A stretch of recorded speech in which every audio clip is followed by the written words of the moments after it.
Gina M. Wilson is a holistic executive coach and author. Her newest book is Silicon Valley East. It is a book that is focused on imposter syndrome, entrepreneurship, women in tech, and finding meaningful work. Welcome to the show, Gina. Hi, George. Thank you. Thanks for having me. Yeah, excited to have you on. Tell us a little about your personal lives, more about your work, and why you do what you do. Sure. Well, first and foremost, I'm a beach goer. I'm in coastal Delaware, and one of my favorite things to do is paddleboarding on the bay. I'm playing on the beach with my family. And I'm a person who's on my fourth career. I'll tell you a little bit about that. I started in software development for medical software industry. Um, and this is well before we had the electronic medical record as we know it today. It was an exciting time to be in health tech, so I really enjoyed that.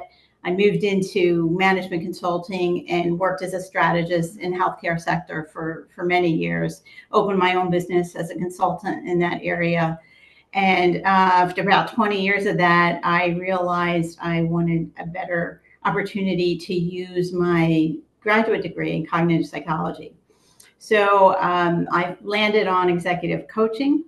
It enabled me to use both my graduate work, my graduate studies, and also my experience as a management consultant. So I opened a second business. It was called Empowerment Strategies for coaching. And then after a few years of doing coaching and consulting, I realized it ended up being a lot of the same clients.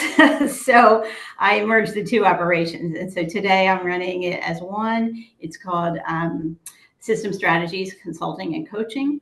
I work primarily with healthcare and tech sector leaders. I do leadership development and I also do private coaching. And one thing I do with my leaders is we try to identify what brings them into a state of flow.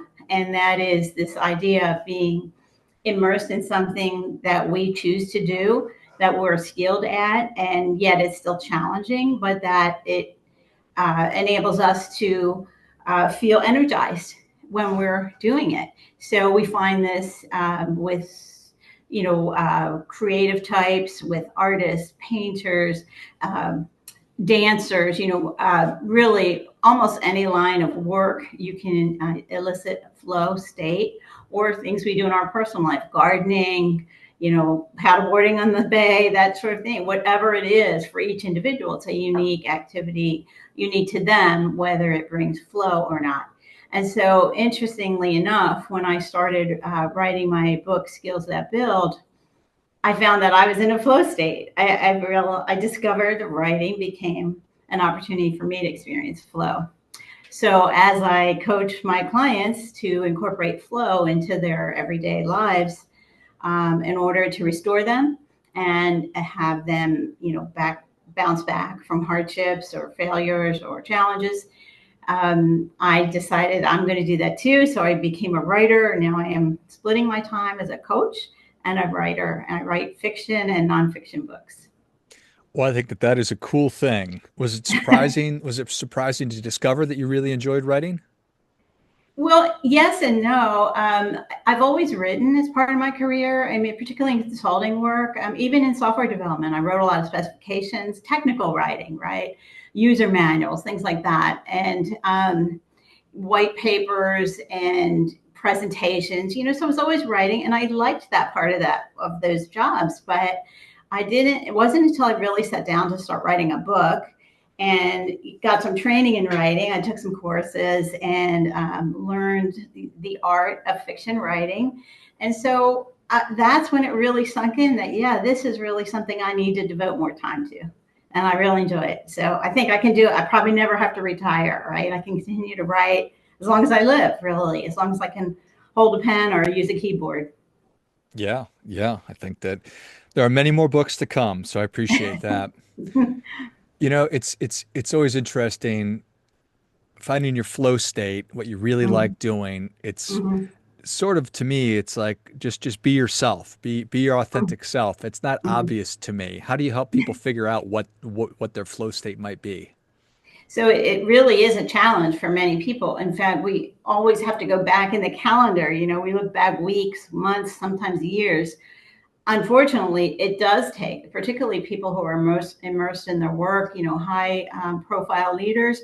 That's all they're doing is their job, right? And it doesn't mean that you can't have flow state in your job. There are definitely aspects of your work that can elicit flow state. But yeah, so we go back and we look at, what were your past hobbies? What are your talents? Where are your strengths? What do you like doing? If you had to choose anything to do in the world, what would you choose? And so we go through, we talk about this, and we kind of identify, well, how did you feel when you were doing that? And they'll tell me, oh, well, I worked through dinner. I didn't even realize I hadn't eaten in 8 hours, or, I was up all night working through this problem, or I was, you know, on the beach with my kids for 5 hours, and before we know it, the sun was setting, that sort of thing. So when we identify those opportunities, then we bring into like, well, how often do you do it? Well, unfortunately, it's not often. Well, we try to incorporate that. We schedule it, schedule time, whether it's 15 minutes a day or a half hour every other day, something like that. We work it in and we make it a priority, and people then build on that and build the frequency, and then they start to see the well-being benefits they get from, and the performance benefits.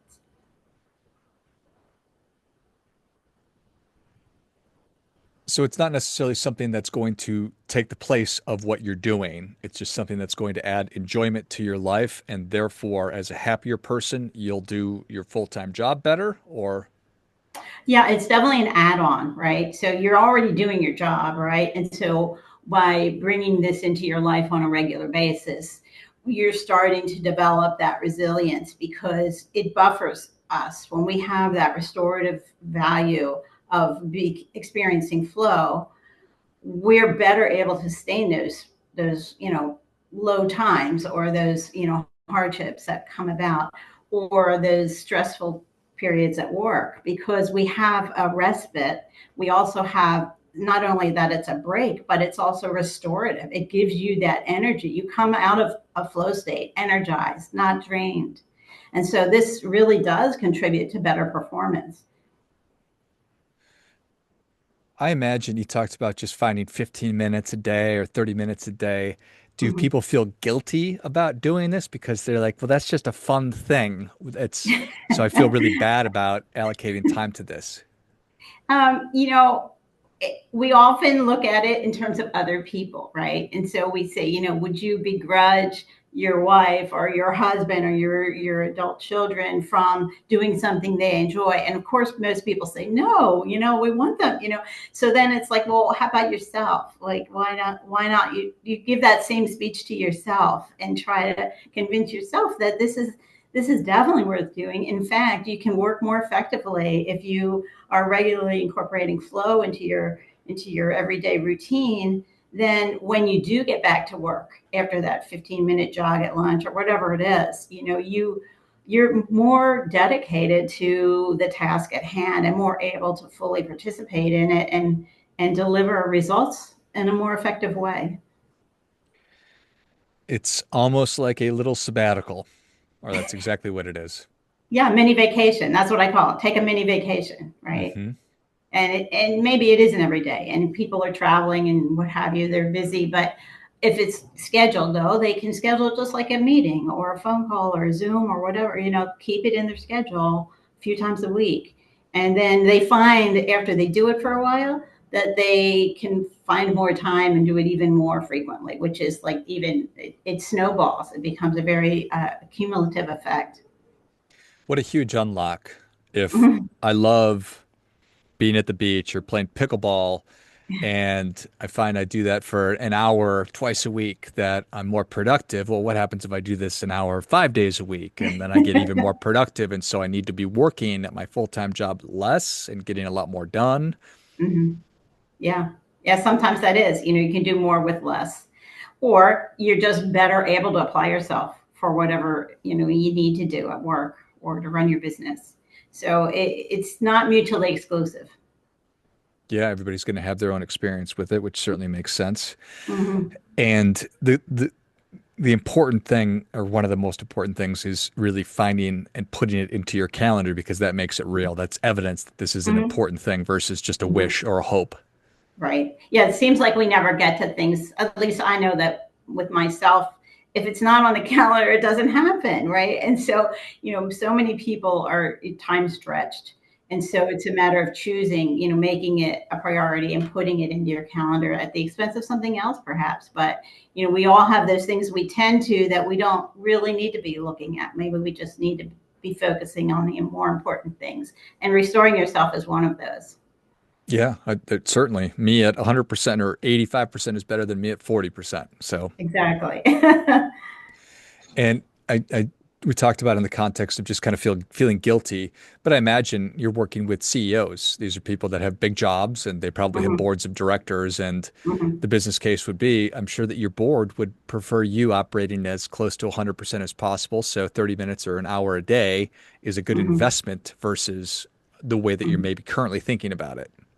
Absolutely. Yeah, I don't really get any pushback from their peers, let's say. So, yeah, the often the leaders refer, the next person, to me. And so they are looking for results, right? So when they get results, then they are 100% behind it. In fact, that's where being a management consultant for many years has helped me because they want to get to the bottom line, right? And they don't have time to try out untested approaches. But this is evidence based. This is an evidence based technique. We've learned this, through many, many research studies, but particularly the work of Csikszentmihalyi, who's a cognitive psychologist who coined the term flow and identified this and identified the physical as well as the psychological benefits of flow. So we go into the science because they want to hear, they want to know, how is this backed with research,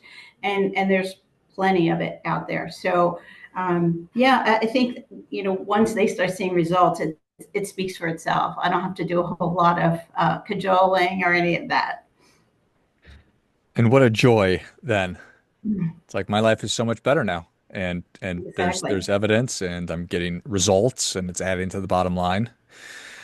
So Mhm. it's restorative, it's helping you to find, I guess, clarity and restoration could be pretty similar. Um, Mhm. so people study this. This person studied it. They Yeah. coined the term flow Yes. state. Yes. So what was it that they were just trying to look at if person is doing this, other aspects of life go up? Is that Mhm. Absolutely. So what they found was, first of all, uh, our brains go into a different stage. Our brain waves can be noted on an MRI, for example. A functional MRI can show us the activity in the brain and what's going on during someone experiencing a flow state. And so we can see the physiological differences in our brain, but we also see, a decrease in, respiration rate and your heart rate. I mean, we can see some very tangible physical benefits from experiencing flow.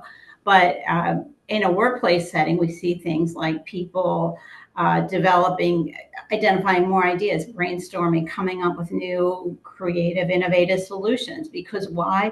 Because their brain is at has been resting and has now been restored and is able to apply, you know, creative thinking essentially to, whatever problem is at hand. And so it enables people to handle stress better. They are energized. So while they may not be sleeping as much, they might feel more energized and have more energy throughout the day. So there's so many benefits. And Csikszentmihalyi's work was done, over 20 years ago, and so it's completely it's withstood the test of time. And we see it not only with, you know, like I said, the creative types, but we see it in the boardroom. We see it among leaders. We see it among students. We see it among all different types of populations. So it's definitely worth trying, and it certainly can benefit you at work, but also your personal life. So why not? Why not give it a try? Yeah, I think that that's a perfect summary and a way to simplify it. Just this is working. Why not give it a shot? Because it's worked for other people.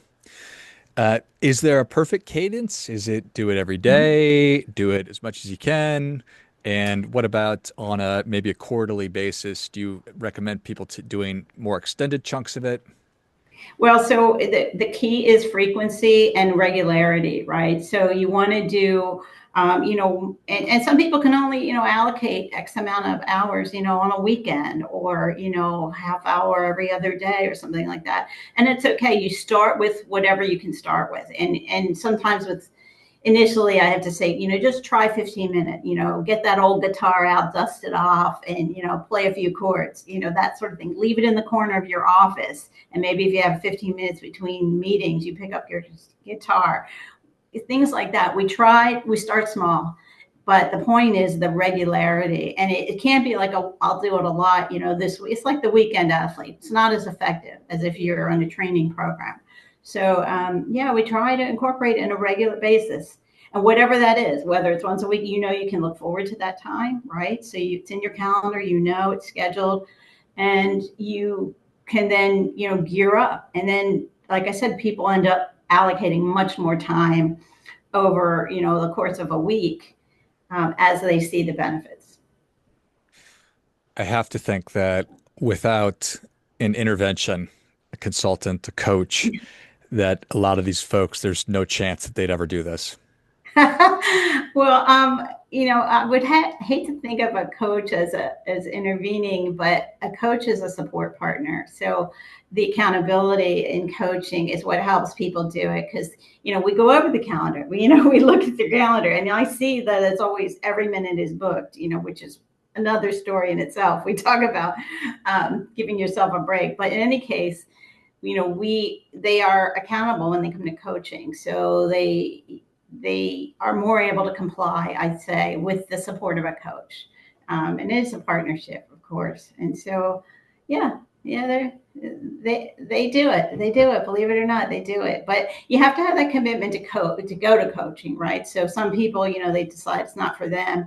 But at the high levels in an organization, it, people are using it to their benefit, and of course, why not? If it's helping you, why not? Yeah. Why wouldn't I want to do more of what I really like the most?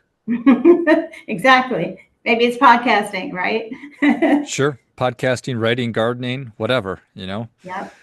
And I think that just these are really, really successful people. So they don't need permission, but you're giving evidence backed permission to say, hey, this is a business case. There's so many Hmm. really constructive ways to do this that will improve your bottom line. So go ahead and do Hmm. it. Let's just put it in the Yep. calendar and see. Yep. It might be too crazy, but why don't we give it a shot? Right. Nice. Well, I appreciate that. Is there something that I haven't hit on that really stops people from doing this? From I feel like what you said about the guilt factor is something to overcome, the time factor. And so sometimes we have to do some preliminary coaching on other areas, like, why are you guilty about doing something for yourself? So we get into that. But also, priorities and time. That's always there's so many challenges that anybody in today's workplace really is facing, right? What to work on or how much to do, perfectionism, all of that enters into it. So sometimes there's precursors, to working into a flow state. So we work on that as well. Yeah, certainly. It's fun to talk about it in a vacuum, but a lot more work that probably needs to go in to just get people in the headspace where this is even something that they even entertain or be able to do it and actually Mm-hmm. enjoy. So I appreciate that. But that's why we're talking today, Gina. So I appreciate it. Thanks for coming on. Where can people learn more about you? How can they engage with you? So I have a website, GinaMWilson.com. That's got a lot of information about my books, my fiction and nonfiction books. I also have systemstrategiesconsulting.com that's dedicated to my coaching and consulting work. I am on LinkedIn. I'm very active on LinkedIn. I post a lot of information, particularly in these areas I talk about in my book, Skills That Build, the the leadership challenges that people face. All of those are posts that I do and share on LinkedIn. And I have an Instagram account where I basically talk about the fun stuff in my fiction writing. But yeah, I'm out there. Please get in touch. I offer 30-minute free coaching sessions for clients to find out what coaching is and how it might be able to help them. So that's available also through my website. Excellent. Well, if you enjoyed this as much as I did, show Gina your appreciation. Share today's show with a friend who also appreciates good ideas. Go to GinaMWilson.com and check out all the good stuff Gina's working on there. Go to systemstrategiescoaching.com Consulting. and consulting.com. I will get that right in the notes of the show, of course. Thank you. And then she's on LinkedIn and Instagram as well. And take advantage of that 30-minute call to see if this is a good opportunity for you. And certainly struck a chord with me. So if you're feeling overwhelmed and like you don't have a second to breathe during the course of the day, which so many of us do, why not Mhm. try and find a little bit of flow in there, and it'll increase your production and every other aspect of life. Thanks again, Gina. Thank you, George. Till next time, remember, do your part by doing your best.